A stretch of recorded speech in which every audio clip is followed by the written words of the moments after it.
dijo el doctor Ignacio, el tema de hoy que vamos a tratar es los abordajes a la médula.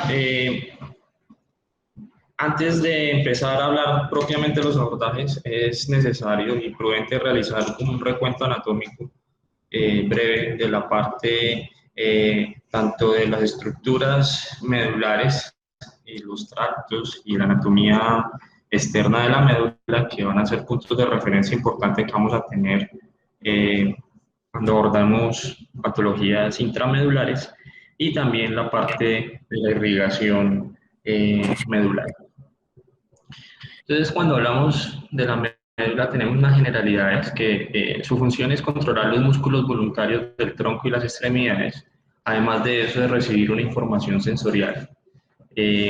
Recordar, bueno, todos sabemos que va desde el bulbo hasta la región lumbar, dependiendo el momento, si es durante el embarazo, en el nacimiento o en el adulto, esta médula va a terminar en diferentes niveles lumbares y consideramos que la médula comienza después de que tengamos la emergencia de la primera raíz cervical. Ahí comenzamos a hablar de médula, y para arriba hablamos de la región vulvar. Y está anclada a la dura madre por unos ligamentos dentados, de los cuales vamos a hablar más adelante. Entonces, esta médula va a estar en el interior del canal vertebral. Como les decía, va desde la primera vértebra cervical, específicamente en la emergencia de la primera raíz. Y en los adultos puede ir 2 a 3 vértebras lumbares, hasta 2 o 3 vértebras lumbares. Lo normal es que sea a nivel de L1 o L2, sin embargo se puede presentar en niveles más bajos. Tiene una longitud aproximadamente de 40 a 45 centímetros. Hablábamos del desarrollo fetal de la membrana de la médula espinal versus el canal vertebral, donde vemos que el crecimiento óseo va a ser mucho más acelerado que el crecimiento de la médula, lo que va a hacer que en los fetos esta médula, o el final de la médula, que denominamos cono medular, va a estar más o menos en L5, mientras que en los recién nacidos va a ser en L3, y en los adultos lo normal es que termine a nivel de L1 o L2. A nivel sacro y el lumbar se forman esas raicillas que van a ir a las extremidades inferiores y a la región pélvica y también perianal, que son el filum terminale y la cola de caballo. Tiene una forma cilíndrica con 2 engrosamientos que pueden llegar a medir hasta 14 milímetros, incluso en algunos estudios anatómicos han descrito hasta 16 milímetros, y tiene una relación muy importante, que esos 2 engrosamientos, unos a nivel cervical y otros a nivel lumbar, lumbosacro, donde vemos relación clara con la actividad de las extremidades, tanto superiores como inferiores. Este engrosamiento, que tiene que ver relación directa con la actividad de la extremidad superior, y con la extremidad inferior. Y la parte final de la médula es el cono medular, que se puede continuar con las fibras de la cola de caballo, las raíces de la cola de caballo más bien, y con el filum terminal. Tiene 31 segmentos medulares. Tenemos 31 segmentos medulares, de los cuales 8 son cervicales, 12 dorsales, 5 lumbares, 5 sacros y 1 coxígeo. Y el primer segmento cervical es el único que tiene una raíz única ventral, mientras que el resto de los segmentos medulares nos va a dar una raíz ventral y una raíz dorsal. Y tenemos 21 pares de ligamentos dentados, que se cree que son prolongaciones de la pia madre, y lo que va a hacer es anclar esa médula espinal a la dura madre para evitar movimientos bruscos de esta y mantenerla adosada en una adecuada posición. Muy importante estos ligamentos dentados, porque ya vamos a ver más adelante que es un punto de referencia o un landmark que tenemos importante en el momento de abordar las lesiones intramedulares.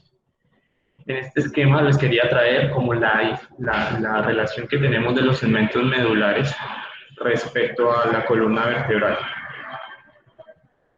en la cual vemos que la médula espinal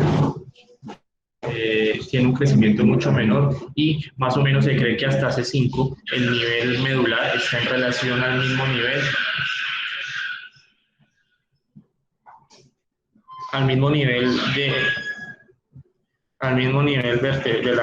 de la columna vertebral. Tenemos el mismo nivel medular, Y a nivel de C6 a T4 se cree que el nivel medular está un nivel por encima del nivel vertebral. De T4, aquí me equivoqué, perdón, a T10 son 2 niveles, y de T10 a T12, 3 a 4 niveles, y a nivel del cono medular se pueden ver hasta 5 niveles. Es importante tener en cuenta esto porque en el momento de tratar una patología en el examen físico tenga una representación diferente al nivel vertebral respecto al nivel medular. En la configuración externa tenemos fisuras, surcos, raíces y cordones, siendo los principales o los más referentes en el momento quirúrgico este surco mediano dorsal, el surco mediano anterior. A nivel torácico alto y cervical tenemos el surco intermedio o paramediano dorsal, y tenemos también el surco dorsolateral que tiene relación con la emergencia de la raíz dorsal, y asimismo tenemos un surco paramediano ventral que tiene que ver con la emergencia de la raíz ventral espinal. Tenemos unos cordones que vemos acá, que son de sustancia blanca, que es el cordón posterior, cordón lateral y cordón anterior, y en la sustancia gris tenemos un asta anterior, acá unidos por un conducto central que corresponde al canal ependimario, y en algunos casos se puede haber una asta lateral como en los cortes que se pueden realizar de esta médula. Y tener en cuenta las raíces que salen a nivel de cada uno de los surcos paramedianos. Entonces, el surco intermedio posterior o paramediano es un surco que está entre el surco posterolateral y el surco mediano a nivel cervical y torácico. Lo que va a hacer es dividirnos esa sustancia blanca de los cordones posteriores en dos fascículos, que son los conocidos fascículo de cuneatus y fascículo de gracilis, que nos va a llevar información de sensibilidad propiocepción consciente. El surco medio, como ustedes ven acá, en la profundidad se comunica con el septo posterior, y justo con la fisura anterior va a dividir la médula en dos mitades similares y que van a estar unidas por un pequeño espacio que es el canal ependimario. Para hablar de la anatomía interna de la médula, tenemos que tener en cuenta que hay una sustancia gris y una sustancia blanca. La sustancia blanca es externa, la sustancia gris interna, y esta sustancia gris que ven ustedes acá tiene una forma característica en forma de H y está formada por una asta dorsal, el asta lateral y una asta ventral, y la sustancia blanca, como lo habíamos dicho previamente, un cordón dorsal posterior, un cordón lateral y un cordón ventral, y aquí vemos el conducto ependimario. La anatomía microscópica de la médula espinal ya corresponde a unas fibras nerviosas de diferentes calibres que van a agruparse y van a tener una dirección tanto ascendente o descendente, lo que van a formar unos tractos que tienen una función específica. Entonces, en las vías medulares tenemos que las vías ascendentes nos van a llevar información propiocepción consciente del tracto discriminativo, sensibilidad propioceptiva inconsciente y del tacto y presión, así como también del dolor y temperatura. Entonces, la sensibilidad propioceptiva inconsciente va a ser dada por las vías espinocerebelosas, las vías del tacto y la presión por el fascículo espinotalámico anterior, y las vías del dolor y temperatura por el fascículo espinotalámico lateral. Esta imagen vemos las dos sensibilidades más grandes que tenemos, o las dos representaciones de la sensibilidad, tanto la termoalgésica, que es por el fascículo espinotalámico, donde vemos que entra por la raíz dorsal y se cruza la raíz anterior y sube directamente hacia el tálamo. Y en este, que es las columnas dorsales, las vías de las columnas dorsales, donde entramos por la raíz posterior, se queda ahí en esa raíz posterior hasta que llega a nivel del bulbo y va a hacer la decusación para después ascender al tálamo.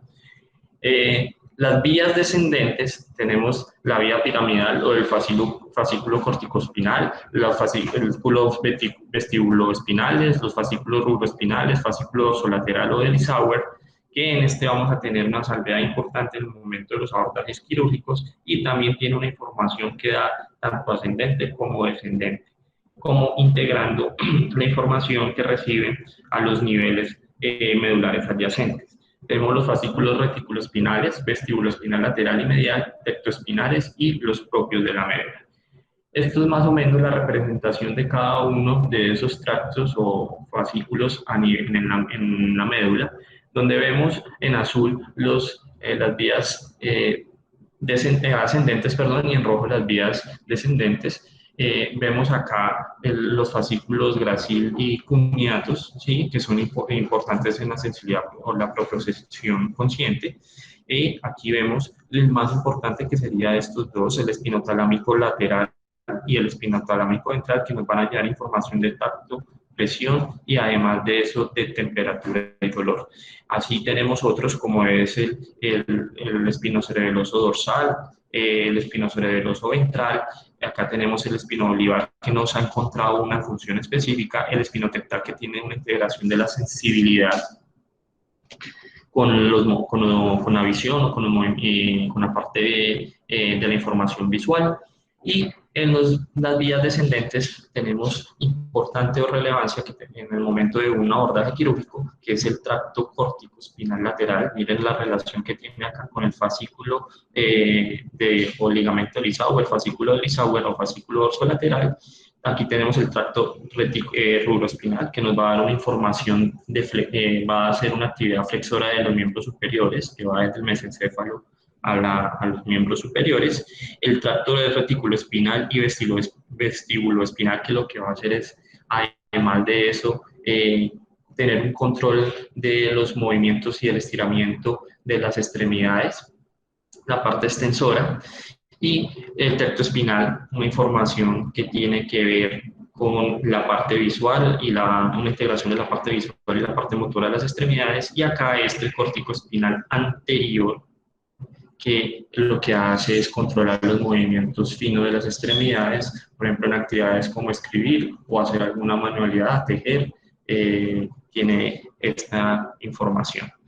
Y también es importante en esta imagen que les traigo la organización somatotópica de cada uno de los niveles o de estos tractos de acuerdo al nivel medular que va llevando la información.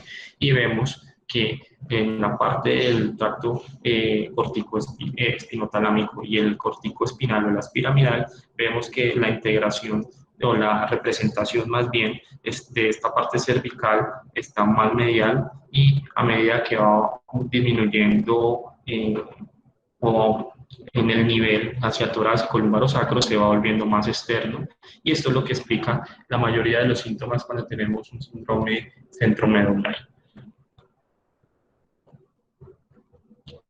Ya para hablar de la parte de la irrigación, sabemos que la irrigación de la médula está dada principalmente por tres arterias, una arteria espinal anterior y dos arterias espinales posteriores, que la arteria espinal anterior nace de la unión de la arteria vertebral que se une a nivel de la decusación de las pirámides, y van a recorrer toda la médula a través del surco medular anterior, ¿sí?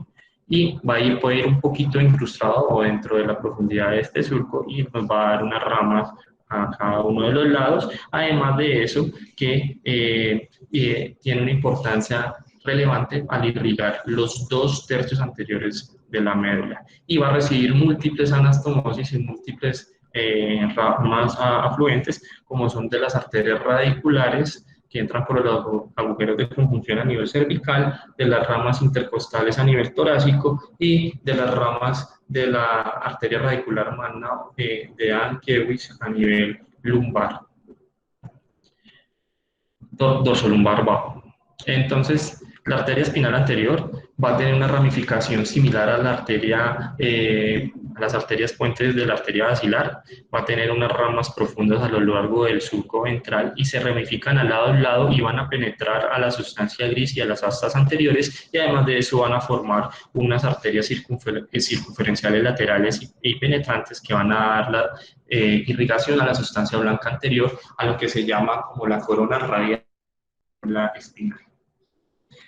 Por otro lado, las arterias espinales posteriores nacen directamente de las arterias vertebrales o pueden también salir de las arterias cerebelosas posterior inferiores para luego descender por la superficie posterolateral de la médula, y están cercanas a las raíces posteriores, son paramedianas como ustedes ven en la imagen, y lo que van a hacer es irrigar el tercio posterior de la médula, y van a dar unas ramas que son muy importantes en el momento del abordaje quirúrgico, que vamos a ver más adelante, que van a irse hacia la profundidad del surco mediano posterior, lo que nos va a orientar en la dirección de la disección que tenemos que realizar para llegar a ese surco.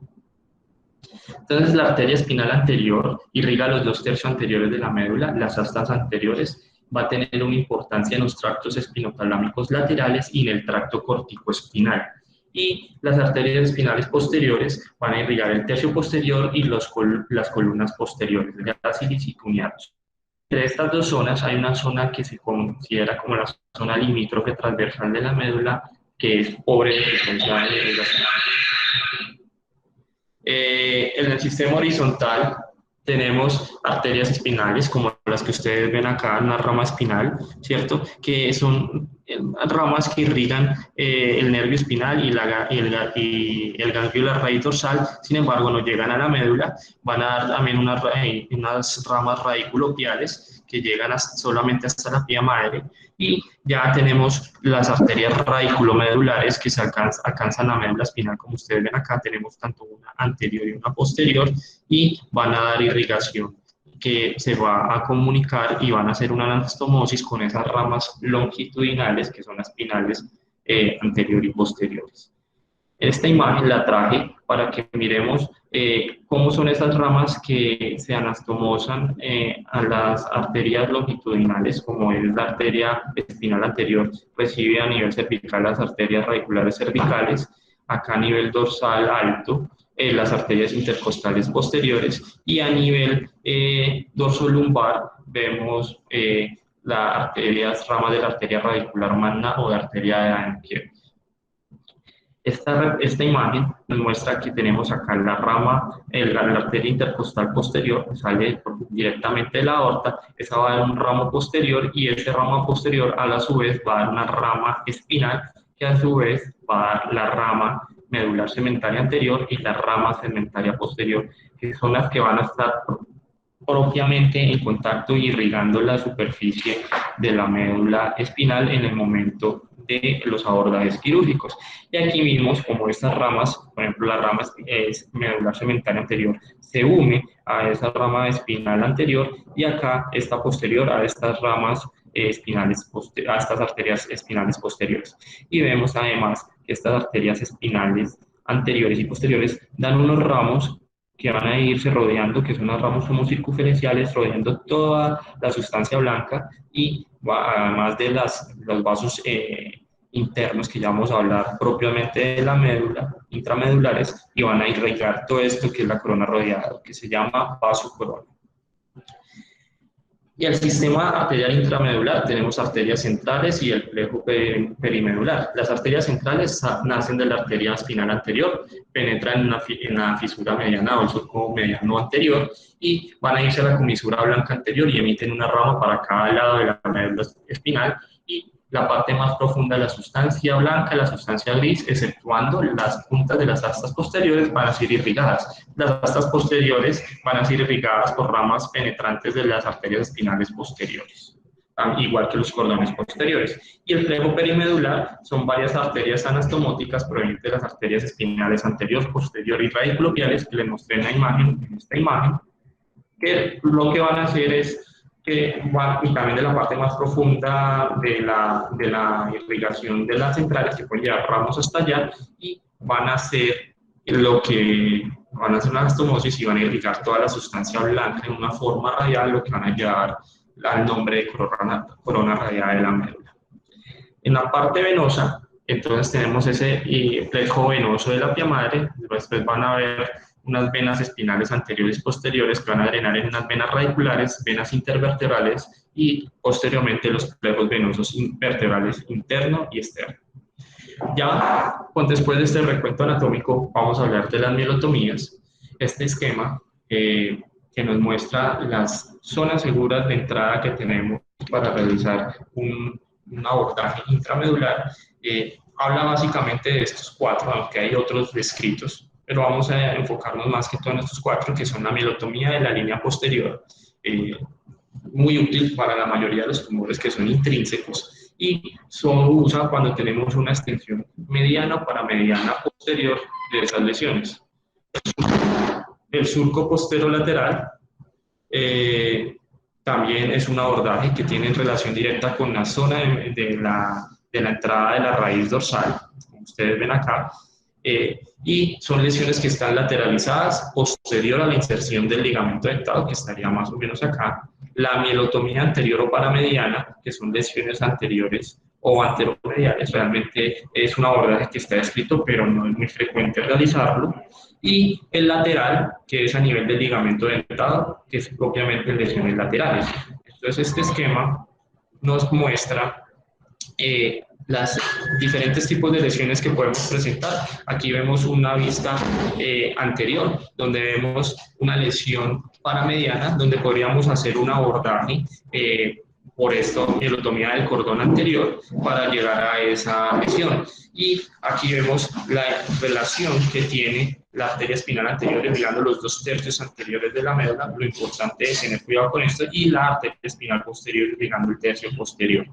Y acá tenemos los tres escenarios, que serían entonces una lesión en la línea media, hacer un abordaje mediano posterior, uno que es más posterolateral, haciendo un abordaje por posterolateral o por la entrada de la raíz dorsal, y acá ven ustedes el ligamento dentado, que no es más que una prolongación del pie madre, que nos va a marcar la referencia o el punto de entrada para las lesiones más laterales. En este otro esquema vemos las imágenes, lo mismo que se puede presentar, una lesión mediana que se hace abordaje por línea media, una lesión posterolateral, un abordaje en relación a la entrada posterior a la entrada de la raíz dorsal. Aquí tenemos una relación con el ligamento dentado, una lesión lateral, y aquí hay otro abordaje que también está descrito en la literatura, que es anterior a la entrada de la raíz dorsal.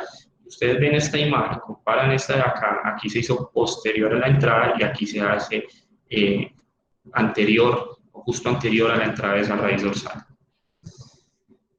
Cuando vamos a hacer una mielotomía hay que hacernos unas preguntas que son relevantes para definir qué es lo que vamos a realizar, y es cuántos niveles involucran esa lesión, tener siempre una resonancia preoperatoria para medir la extensión y las características de la lesión, asociación a deformidades como puede ser la escoliosis, que puede representar más reto quirúrgico, y el uso de esteroides. Se ha recomendado el uso de esteroides previos a la cirugía y en el trasoperatorio para reducir el edema y así facilitar la disección. También está descrito el uso posoperatorio para reducir el riesgo de compresión o de edema medular. La posición que puede tener estos pacientes de acuerdo al abordaje que usted vaya a hacer, pero se han descrito, por ejemplo, el decúbito prono, el lateral, el supino, que cuando usted va a hacer un abordaje anterior, se ha descrito que usted puede hacer una hemilaminectomía cuando va a hacer un abordaje de dresis laterales para evitar la deformidad postoperatoria, que es lo que más se frecuente presenta la cifosis postoperatoria. La laminectomía estándar, cuando se observan adheresias intradurales, siringomiela o anatomía totalmente alterada en las imágenes preoperatorias, y la laminectomía bilateral se recomienda cuando usted va a hacer una mielotomía de la línea media, y la corpectomía cuando vaya a hacer un abordaje anterior. Usted siempre tiene que hacer una exposición. Unos puntos de referencia que son unos que usted debe tener en cuenta para estos abordajes, y es en relación a la parte anatómica, es la orientación de la línea media, tener una verificación de las columnas dorsales, el conocimiento de las estructuras vasculares, las raicillas dorsales donde están y el ligamento dentado, que son los puntos de referencia que proporcionan al neurocirujano puntos de entradas apropiados y estimaciones de las ubicaciones del asta dorsal y el as corticoespinal, que es el que más queremos preservar en este caso. Entonces hay unas recomendaciones: el acceso al canal debe ser amplio, suficientemente grande tanto en la parte longitudinal, que se puede hacer con una laminectomía o laminoplastia en algunos casos, cubrir la extensión de la porción sólida de la lesión, una apertura dural amplia, hacer un drenaje del líquido cefalorraquídeo, y eso va a facilitar la disección. Si tiene un componente quístico, realizar ese drenaje de ese contenido quístico, y sin duda la ecografía es muy importante y es relevante para marcar el sitio ideal para hacer la mielotomía, así como también determinar los polos o la extensión de la lesión. Entonces, cuando o tenemos otras recomendaciones, que es cuando vayamos a abrir la dura madre, debemos hacer una muy buena hemostasia, tanto previa al abrirla y en el momento de abrirla, para evitar que quede sangre a nivel intradural, lo que puede llevar a herencias posoperatorias. Hacer el drenaje de líquido cefalorraquídeo en la medida de lo posible es muy importante para tener un mejor plano de disección, y hacer el cierre primario de la dura madre, y en algunos casos usar selladores durales como los derivados trombogénicos, que pueden llevar a disminuir el riesgo de fístula del líquido cefalorraquídeo. Cuando hablamos de la mielotomía media posterior, se hace una laminectomía bilateral, se hace una durotomía en la extensión craneocaudal de acuerdo a la extensión de la lesión, se hace por medio del microscopio una disección que al encontrar la pía del surco anterior, tenemos ya que ese es el límite de la visión completa de la línea media, y hay que tener un conocimiento claro de la vasculatura para hacer una disección. Se pueden encontrar unas venas de drenaje sobre la línea media, las cuales pueden ser coaguladas, y la microvasculatura puede guiar la separación de las columnas posteriores, como les mostraba el estudio en la imagen de la irrigación de la posterior del surco. Entonces acá tenemos estas imágenes que hacen una mielotomía en un preparado cadavérico, donde lo que hacen es una disección de la línea media del surco. Aquí ya vemos una disección que hace cuidadosamente de las columnas posteriores hasta llegar a encontrar en la profundidad el surco mediano posterior. Y aquí vemos esa distribución de esas ramas pequeñas de las arterias espinales posteriores que pueden guiar la dirección que puede realizarse para encontrar este surco. Las complicaciones que pueden presentar de este tipo de abordaje es complicaciones principalmente la propiocepción en las extremidades inferiores debido a esa separación de las columnas dorsales. También se puede dar disestesias, alteraciones de la marcha y sensación de ardor en las piernas. Otro abordaje que se ha descrito es el 3, que es la zona de entrada de la raíz dorsal. Hay que hacer una laminectomía amplia hasta identificar la superficie pedicular medial, ¿sí? Se hace una durotomía y se hace una identificación vascular previa, sobre todo miren la localización de la arteria espinal posterior, y se identifica la zona de entrada de la raíz dorsal, que más o menos podría ser, por ejemplo, como muestra esta imagen, en este nivel relacionado a este tumor, y se hace una inspección cuidadosa de todas esas raíces dorsales. En este artículo nos muestran también ese abordaje que realizaron mediante una incisión que se hace lineal a lo largo del surco posterolateral, en la parte posterior de esa entrada de esta raíz dorsal, ¿sí? Las raíces dorsales generalmente están unidas a la médula en la profundidad del surco, pero ese surco generalmente es poco profundo. Se hace una disección, una mielotomía con un bisturí, siguiendo o teniendo en cuenta la posición del fascículo de Lissauer, y los vasos que van cruzando ese sitio de mielotomía pueden ser coagulados, y se hace una disección cuidadosa teniendo en cuenta el tracto de Lissauer. Como vemos acá, entran acá posterior a la entrada de la raíz dorsal y hacen una disección cuidadosa en profundidad, tratando de realizar una hemostasia en todo momento para evitar hematomas o un control perdido de la disección, y acá se retira la lesión. Esta es la imagen de ese abordaje de 3. Aquí vemos un abordaje, una laminectomía bilateral posterior. Aquí vemos la raíz cervical, y aquí vemos el surco en la entrada de esa raíz dorsal, y aquí vemos el surco posterolateral, el cual es disecado cuidadosamente. Se hace una disección cuidadosa y logrando una separación. Aquí también, además de eso, se toman unos puntos piales, como ustedes ven acá. Aquí ya encuentran la lesión que ve el tumor, realizan esa resección de ese tumor, hacen la adecuada hemostasia, y posteriormente estos nudos que sirvieron en algún momento de tracción a nivel pial también nos sirven para realizar una sutura y disminuir que quede la cavidad abierta. Este es otra imagen que muestra una médula bastante congestiva. Aquí el surco posterolateral, entramos posterior a la raíz dorsal. Aquí lo mismo, mejor exposición en cuanto encontramos la lesión, se hace la resección de la lesión siguiendo una disección de la interfase tumor-médula normal, se hace la hemostasia como ven acá, y por último, ellos hablan mucho de la importancia de colocar estos puntos viales. Las complicaciones que puede tener este abordaje de 3 es déficit motor debajo del nivel que puede ser presentado en el 3 al 14% de los casos, y es más por todo por la lesión que se vaya hacia anterior y comprima o complique el haz corticoespinal, y es más frecuente a nivel torácico, donde sabemos que la médula es mucho más pequeña, y la pérdida de la propiocepción y el tracto ligero sí puede ser muy frecuente hasta en el 70% de los casos. Hay otro abordaje que es la mielotomía lateral, que también es denominada cordotomía. Hay que hacer una hemilaminectomía, como muestra acá esta imagen, ¿sí? Que lo que busca es exponer el canal desde la línea media hasta la articulación facetaria. Se hace una durotomía, y lo que se busca en esa durotomía, después de hacer esa durotomía, es identificar el ligamento dentado. Se desconecta ese ligamento de la dura madre, y lo que se hace es rotar o elevar suavemente la médula para tener una visualización lateral de la parte lateral de la médula.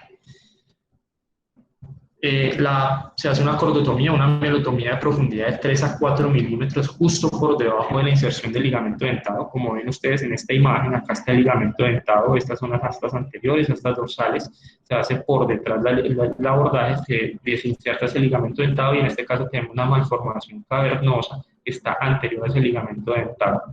Se hace una disección subtial, se hace resección de la médula anterolateral, que en algunos casos como complicación puede llevar a anestesia, e incluso muchas veces es usado también para el tratamiento de pacientes con dolor intratable, con farmacología, y se hace una cordotomía lateral para dar esa anestesia.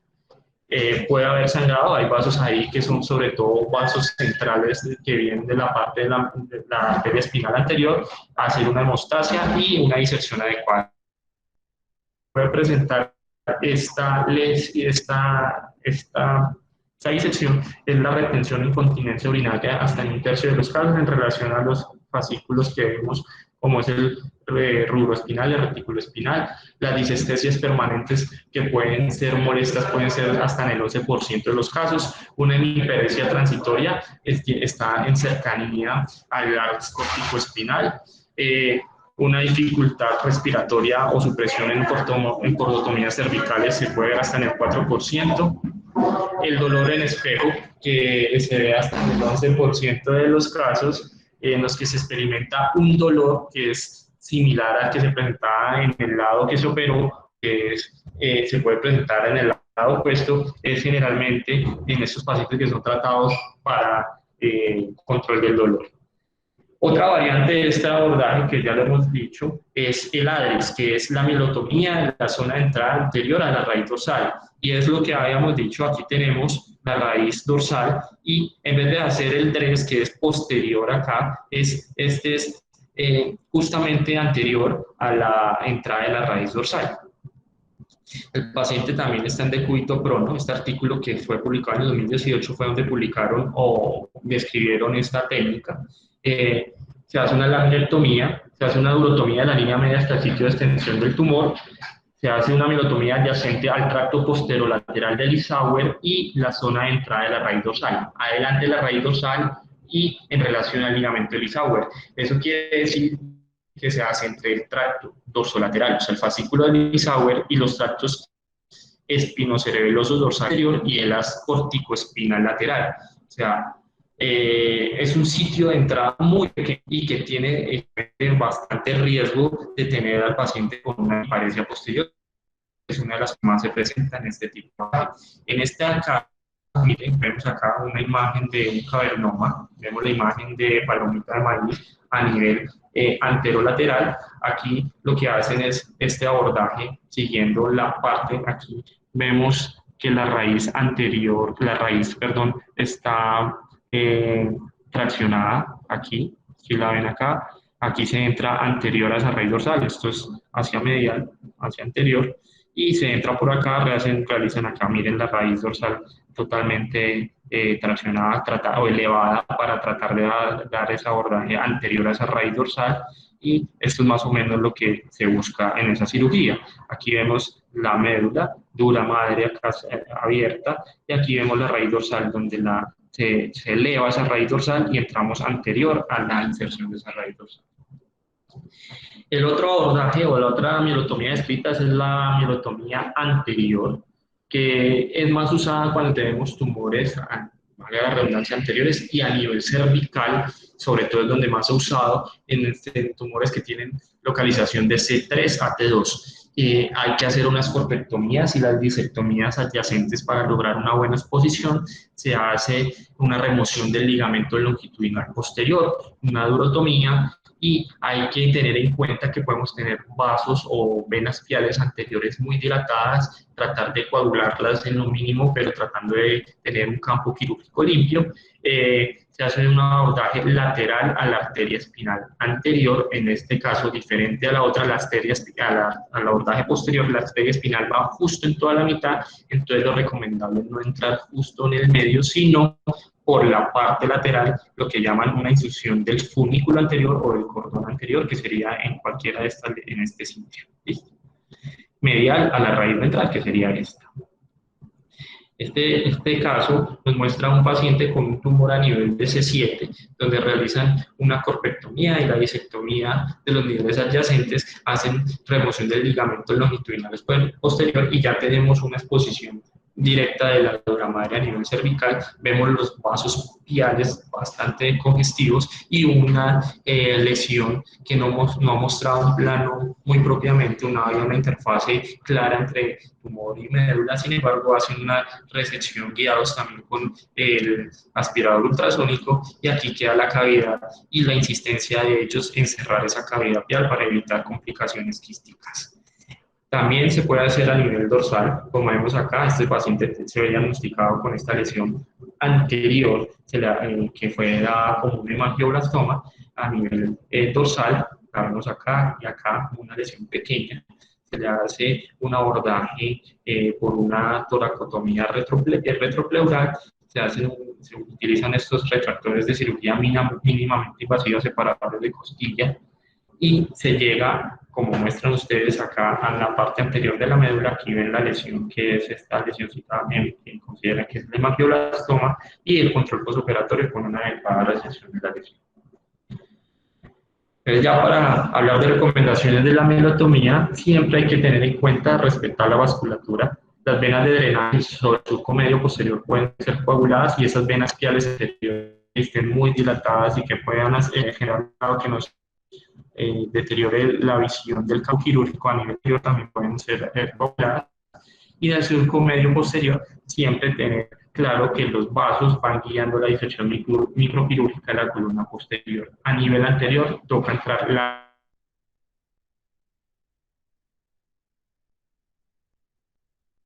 esas ramas quedando la arteria espinal anterior. La mielotomía siempre hacerla amplia de acuerdo a la extensión de la lesión. Una disección cuidadosa y tener en claro la interfase que puede dar la lesión con respecto a la médula, dado por la textura, el color o la microvasculatura, usar microdisectores, microtijeras y el aspirador ultrasónico, y siempre acompañado de una visión microscópica. Cuando las lesiones son muy grandes, o por ejemplo sobre todo en tumores, se puede hacer un test de bulking con el aspirador ultrasónico. Algunos autores hablan de hacer una biopsia por congelación para ver si se hace una resección completa o una biopsia. Se puede realizar cirugías completas de acuerdo a lo que salga esta biopsia por congelación, y lo que se recomienda es evitar el bipolar ya cuando estemos muy adentro para evitar lesiones medulares. Preservación de las ramas de la arteria espinal y sus ramas, como les decía. La reconstrucción pial con suturas es recomendada para disminuir el riesgo de la siringomialia, y en algunos casos donde usted no pudo realizar una resección completa del tumor o tiene un edema medular, lo que recomiendan es hacer una uroplastia de excepción. A ver, ¿quién quedó mal? Y que la duroplastia con expansión más la mirotomía y la biopsia han mostrado una adecuada descompresión de esa, a nivel medular y en el caso de los tumores dan una ventana beneficiosa para iniciar la radioterapia. Tiene complicaciones como son la deficiencia de la sutura y la fístula líquido-cefalorraquídeo. Y en pacientes que están con quimioterapias y esteroides es como debatido el uso de la duroplastia porque puede presentar más riesgos que beneficios. Para todos estos abordajes a la médula, intramedulares, sin duda es de gran utilidad y casi vital el uso del neuromonitoreo. Entonces tenemos en un neuromonitoreo los potenciales evocados somatosensoriales, que son medios a nivel del nervio mediano o tibial, que van a darnos información de las columnas dorsales. Tiene una alta sensibilidad para darnos información de la función sensitiva, pero una predicción limitada para el déficit neurológico. Están a hacer la electromiografía, que nos van a dar información de las raíces con una alta sensibilidad, pero una baja predicción de los cambios funcionales. Y sin duda, el que más se utiliza, el que nos aporta más información, son los potenciales evocados motores y la onda E. Va a dar una información del tracto córtico espinal. Cuando tenemos una onda D con una caída del 50%, es muy predecible un déficit motor que puede ser permanente y los potenciales evocados y la onda D cuando se usan y se usan adecuadamente, nos disminuye el riesgo de tener un déficit motor hasta el 5% de los casos y paraplegia solo se reporta en un 1% de los casos. Esta tabla nos trae como la sensibilidad, especificidad y los valores predictivos de cada una de las formas de monitoría, viendo que los potenciales evocados con la onda E son los que nos muestran como un mejor rendimiento diagnóstico. La recomendación de las guías es combinar toda esta monitoría, los potenciales evocados somatosensoriales, el potencial evocado motores y la onda E, porque nos va a dar unos predictores de resultados neurológicos y unos resultados favorables. Si usted tiene un paciente que tiene un deterioro neurológico rápido, usted tiene que hacer una cirugía urgente y lo que usted busca es una descompresión rápida, pues usted la puede hacer con o sin monitoría, porque lo que usted busca es salvar la función. Y un paciente que tenga un daño ya neurológico instaurado completo, pues monitoreo no tiene ninguna utilidad. Algunos autores dicen que se puede también planificar la cirugía mediante monitoría preoperatoria con los potenciales evocados somatosensoriales y motores.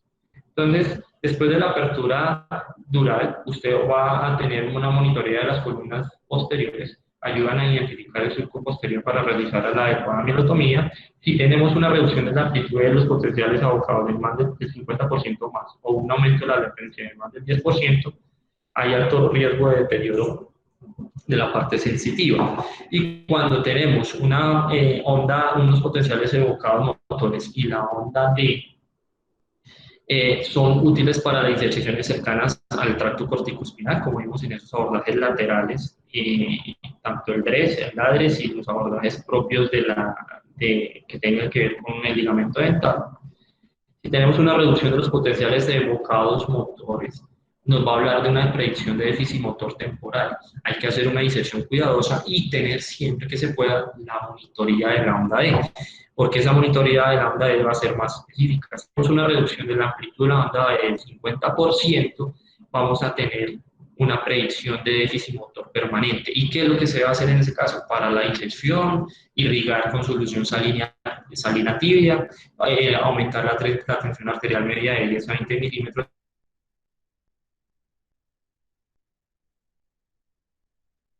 Recomienda hacer una neuroplastia de aumentación. Y ya para terminar, este artículo de Lado Spine, que fue publicado en el 2017, que nos muestra la importancia del uso de la ultrasonografía y la ecografía durante la cirugía espinal, como ven los polos de la lesión. Aquí ven la lesión quística, aquí ven ya la imagen más circunscrita. Aquí colocaron un Gelfuan tratando de mostrar si estaban adecuadamente en uno de los polos de esa lesión, y ya la imagen posterior de cuando resecaron toda la lesión intramedular. La ecografía, ellos concluyen que es una modalidad diagnóstica que puede ser rápido y económico, es en tiempo real, nos puede aportar para el sitio de entrada de esa mielotomía, la extensión de la lesión, la ventaja de que no usa radiación ionizante y sin duda la recomendación y el mensaje que ellos dejan es que durante los programas de residencia debería hacerse entrenamiento para aprender a usar esta ecografía tanto a nivel cerebral como también a nivel espinal. Y eso era lo que tenía para hoy. Muchas gracias.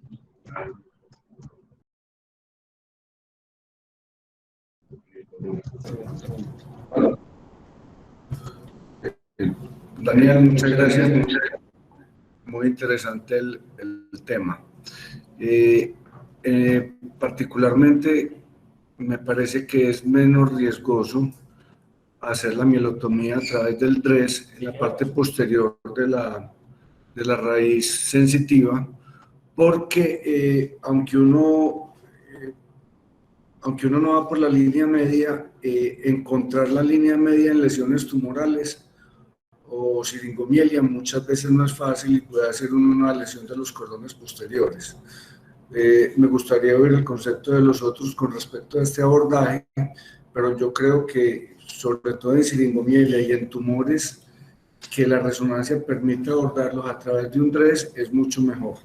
Y la otra consideración es, a mí me tocó operar muchos tumores medulares sin neuromonitoreo y yo realmente me decepciono mucho cuando lo uso porque muchas veces no es una ayuda, sino que quien está haciendo el neuromonitoreo le dice a uno, se cayeron los potenciales y uno queda pues como en las mismas.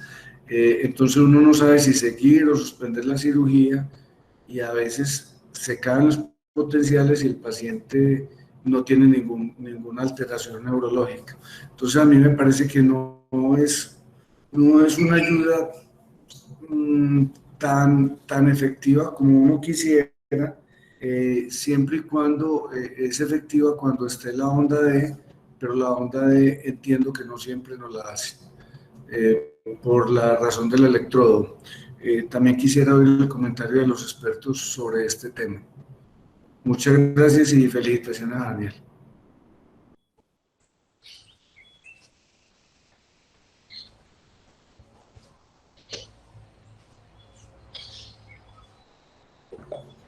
Doctor Gustavo. Adelante, Gabriel. Bueno, muy buena exposición, especialmente excelente revisión anatómica la que hizo el doctor Daniel. Eh, y bueno, ha presentado todas las opciones. En realidad yo creo que como cirujanos un tumor medular es una situación que siempre nos lleva a advertir a los pacientes sobre los posibles déficits que pueden ocurrir. Tienes toda la razón, Ignacio, en la sensación que uno tiene cuando están haciéndole potenciales y le dicen se cayeron, irrigue y vuelva y tal, pero creería que a pesar de eso es mandatorio hoy en día tenerlos a la mano por cualquier situación, ya sea de tipo legal o cualquier déficit posoperatorio que el paciente tenga. En todo caso, nosotros debemos llevar esas armas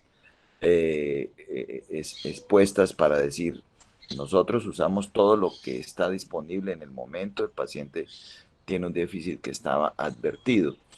En cuanto a abordar por la línea media o por el DRES, pienso que depende mucho como de la localización de la lesión. Cuando es muy central y se extiende para ambos lados, definitivamente uno tiende a irse por la línea media más que por la zona del DRES y tratar de mover la médula tanto. Entonces creería que depende mucho como del tamaño de la lesión. El uso de ecografía es muy interesante e infortunadamente el problema aquí es el tamaño del transductor. Si nosotros no tenemos el dinero para tener un transductor palo de golf, que es el que se usa para ultrasonido, buscar un transductor dentro de la sala de cirugía. Por ejemplo, yo uso el de ginecología, que es el más pequeño que puedo tener acá. A veces uno no logra tener el campo suficiente para poder usar ultrasonido, pero sí creo que es un ensayo que deben hacer los residentes y la imagen y la percepción de la imagen es muy buena. Yo lo uso bastante y tiene una buena utilidad, pero sería ideal conseguir el transductor apropiado para poderse meter en una laminectomía que es pequeña o laminotomía, como sea. Felicitaciones a Daniel. Solo quería hacerle una pregunta. ¿Qué encontraste con respecto al uso o no de instrumentación después de una cirugía de estas? ¿Cuándo se usa o cuándo no se usa? Que creo que la vez pasada algo habíamos hablado de eso.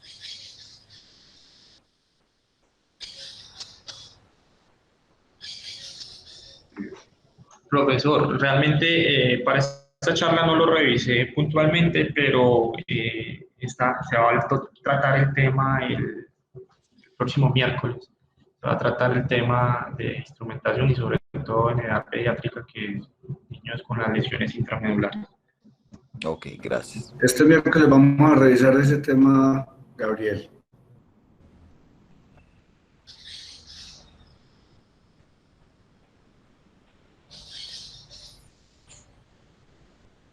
Doctor Gustavo.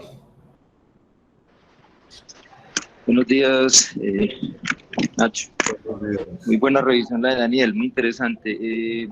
Realmente este tema lo escogimos intentando llamar la atención de, digamos, de la verdadera complejidad del abordaje de un tumor medular. O sea, que muchas veces nos volvemos como muy simplistas, pensando que todo se puede abordar por la línea, por el surco medio posterior, y yo creo que la anatomía medular en el ámbito neuroquirúrgico me parece que se deja un poco a un lado y realmente pues hay muchas variables que se deben tener en cuenta, especialmente cuando se va a abordar un tumor medular. En lo que hablabas, Nacho, de que te parecía menos riesgoso abordar un tumor por el surco posterolateral, eso yo pienso que puede ser cierto. Pues obviamente ustedes, digamos los que tienen más experiencia, obviamente pues habrán operado muchísimos más tumores eh, que yo, pero parece que sí pudiera ser menos riesgoso. Una de las cosas importantes en los pacientes con tumores medulares es que la anatomía de los cordones posteriores está completamente distorsionada y usted muchas veces no es capaz de identificar anatómicamente con el microscopio de forma muy clara dónde está el surco medio posterior. Digamos que una de las cosas que digamos que ha paliado ese problema es el mapeo de los cordones posteriores. Hay una grilla que es muy pequeña que permite el mapeo de los cordones posteriores. Nosotros hasta ahora no la hemos podido conseguir. Tenemos todo menos eso. Y uno con esa grilla puede identificar la línea media. Y digamos que en los reportes donde la usan, dicen que en los tumores medulares casi nunca el surco medio posterior está en el centro, o sea, siempre está lateralizado. Entonces lo que dice Nacho acerca de que es más seguro abordar por el surco posterior lateral, teniendo en cuenta obviamente la raíz dorsal, sí puede ser más seguro porque es un sitio anatómico que digamos que ya está demarcado por la raíz, por la zona de entrada de la raíz dorsal. Uno lo que ve cuando está abordando un tumor medular por la línea media posterior, uno lo que normalmente ve es que lo primero que rápidamente se caen o inclusive desaparecen son los potenciales somatosensoriales. Ahí me llamó la atención que Daniel habló de que cuando uno aborda un paciente por el surco posterolateral, que aprovecho pues para decirle a Daniel que la revisión estuvo muy buena, me llamó la atención que en el 70% de los pacientes se pierden, quedan con alteraciones sensitivas y propioceptivas. Pues realmente me parece que es un porcentaje muy alto, me parece que son más frecuentes los abordajes por la línea media y en algunas revisiones que yo también he tenido la oportunidad de leer, parece que el abordaje posterolateral por la zona DRES es como más benigno con la propiocepción que el abordaje por la línea media. Uno de los problemas importantes de los pacientes que se operan de tumores medulares y que se abordan por el surco medio posterior son los problemas propioceptivos. Los pacientes, digamos que el objetivo grande de cualquier tumor medular es proteger el tracto córtico espinal y los pacientes muy posiblemente pueden seguir deambulando, pero las alteraciones propioceptivas son tan importantes que realmente impactan de forma significativa la calidad de vida. Entonces, digamos que esta revisión es también como un llamado de atención para tener en cuenta todos los otros abordajes quirúrgicos, especialmente en tumores medulares, que de acuerdo a la ubicación del tumor puedan tener menor morbilidad neurológica, especialmente como de lo que el neurocirujano después no le parece importante, porque lo más importante para la persona es que el paciente sigue caminando, pero que realmente hay muchas modalidades neurológicas que para el paciente se impactan de forma muy importante la calidad de vida. Otro tema importante es, pues, digamos que la revisión de Daniel de la vascularización fue muy detallada, pero otro tema importante es de dónde viene la vascularización del tumor.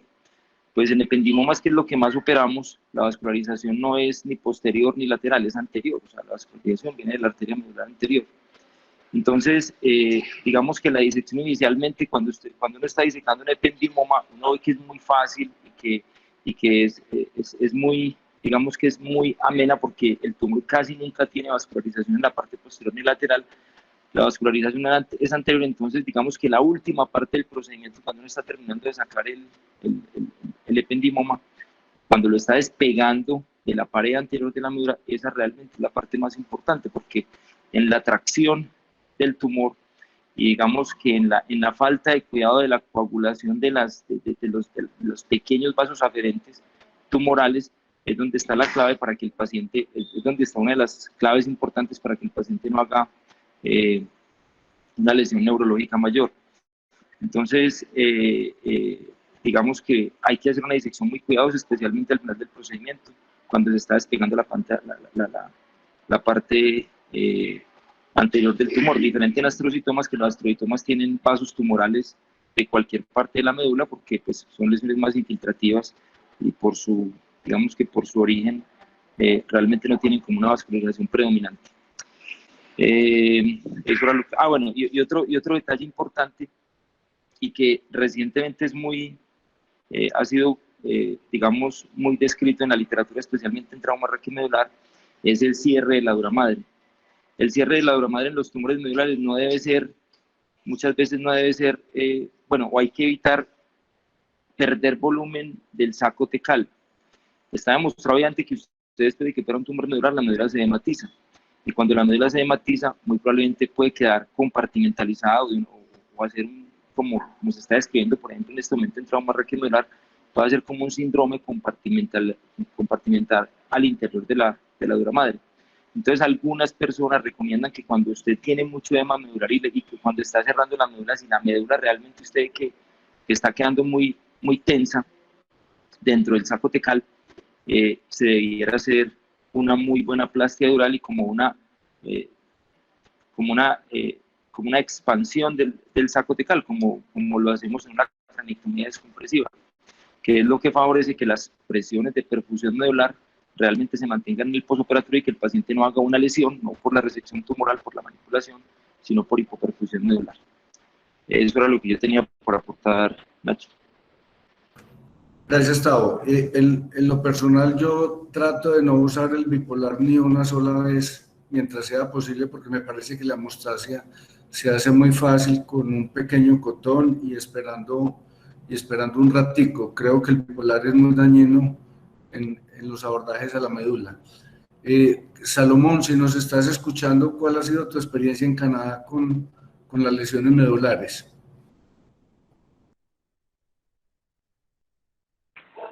Aló. Nacho, ¿me escuchas ahí?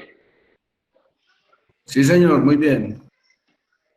Ok, en el primer año he estado más con el grupo de deformidades. Ahorita ya el segundo año estoy más con el grupo de neurocirugía, aunque sí hemos tratado poquitos tumores, uno o dos.